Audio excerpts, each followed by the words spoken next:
The following preview has been approved for appropriate audience. Motion pictures created by Bytes Crafter. Watching videos is advised. Visit our website for more videos. www.bytescrafter.weebly.com. What's up guys, my name is Caezar from Bytes Crafter, and for today we have a very important updates. Today I will show you the demo, the first update of the Google Play Game Services plugin by Bytes Crafter.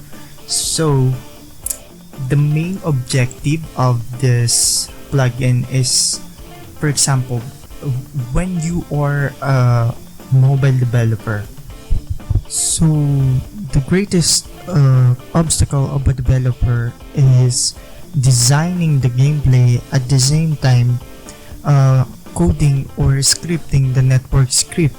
For example, what do you call this? Position synchronization, rotation, and passing the update of the current player prepub state. So that's why I make this plugin. So I will just enumerate the development plan of this Google Play Game Services plugin. So the first one is to authenticate with the profile callback. For example, when you authenticate, I will provide you the player username, player email address, and the player image as texture 2D already downloaded from the Google Play server. And the next one is achievement and leaderboard. So when you call achievement report leaderboard, it will return a callback and a delegate with a useful information such as the leaderboard's name, leaderboard score. So the next one is the cloud save with the flexible get set method. So just call load or save, return a serialized object. For example, I set my player to level 1. It will save, and if I load the current player, it will load the level 1. So real-time multiplayer. This is the most important implementation of this Google Play Game Services plugin. The real-time multiplayer. So and what is the advantage of the Google Play Game Services while we are authenticating? So it is an unlimited player. You don't have to worry about the maximum CCU, but you only have 8 players per room. So the reference game of this is the Clash Royale. Supercell implemented the Google Play Game Services. Why? Because this is free, reliable management and analytics. As you can see, we are currently authenticating. So we properly get the user image and the username, the Google Play Game, the Play Game Services account, and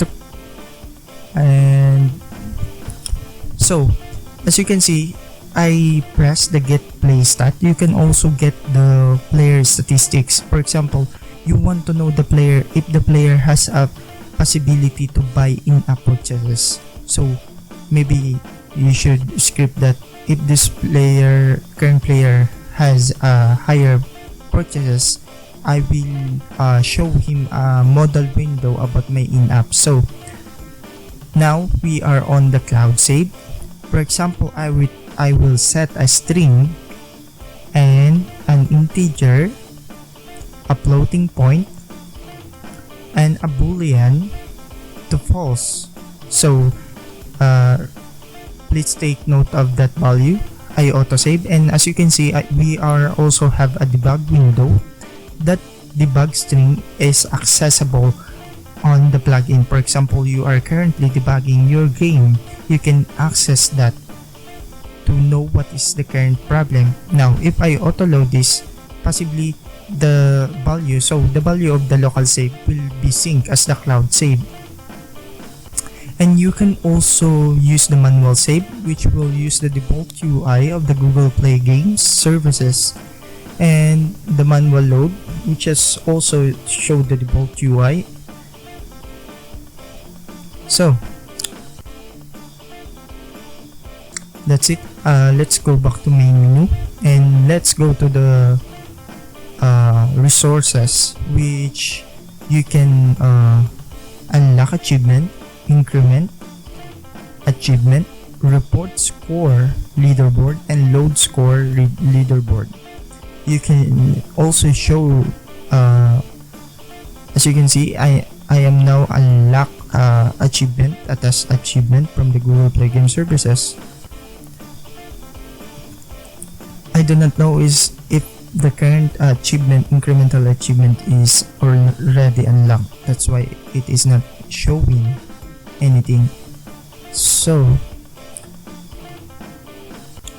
now you can show a single leaderboard and all the players if it has and also if you have a multiple leaderboard, you can show all of them. So I think that's it. So let's go back to main menu, and now we are in the very important implementation of this plugin, the multiplayer. So as you can see, we have a start random game, start custom game. So what is the difference? Start random game is basically saying if the player is looking for a 1v1 match and the other player is also looking for a 1v1 match, the Google server will auto-match them.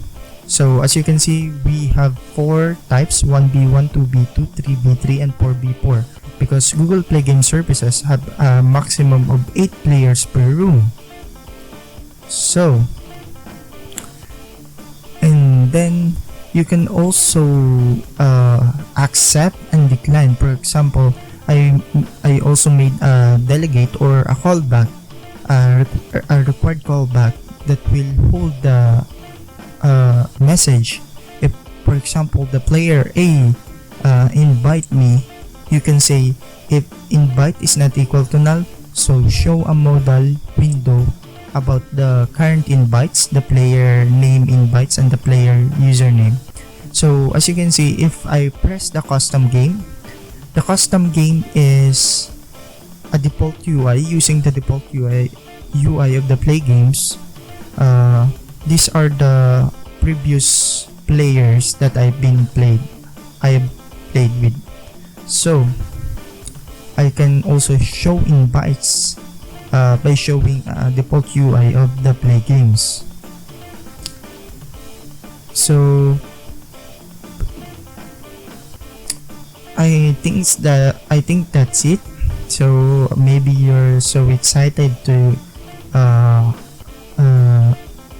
see the performance of the multiplayer in a Google Play server. So let's start. As you can see, there is a on room setup progress. The current room is processing, and now you can see in the debug window that there is an instantiated prepub owned by Juan de la Cruz and is local prepub to pause.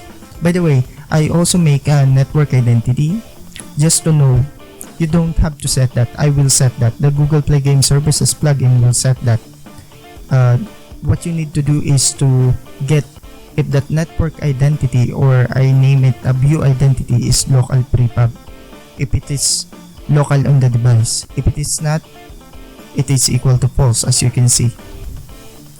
So the right side is Loud Adventurer, the right side emulator, so Loud Adventurer. That's why it is local prepub is equal to false. And the left, so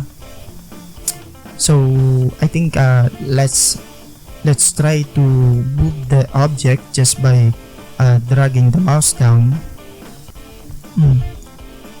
It's up to you to judge the current I'm sorry, it's up to you to judge the current movement sync, if it is correctly synchronizing. By the way, I put too much effort in this. I made so many research about position synchronization, making some calculation. For example, I get the previous position and the current position and calculate and predict what should be the next position of the current transform. So it's up to you to decide. Now I'm moving on the left side and right side. By the way, this is currently on 30 times 30 cent per second. So this is the smoothest setting. Now, as you can see also, if I try to close the game on the other emulator, the player prepub on the other device is automatically deleted.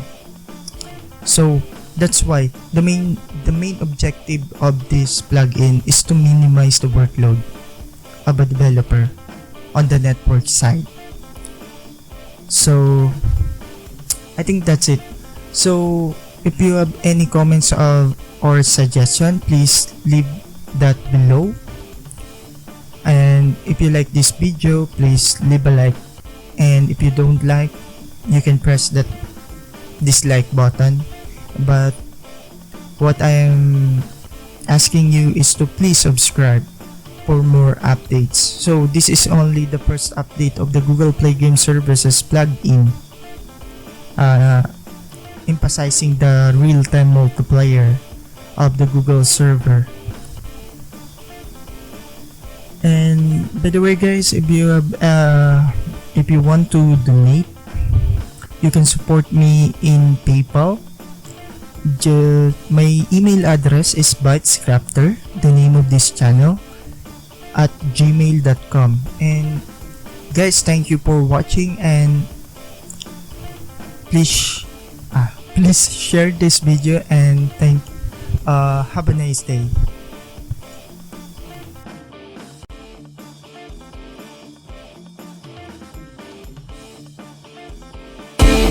Thank you for watching. If you like this video, click subscribe. More to come. Click here to play this video.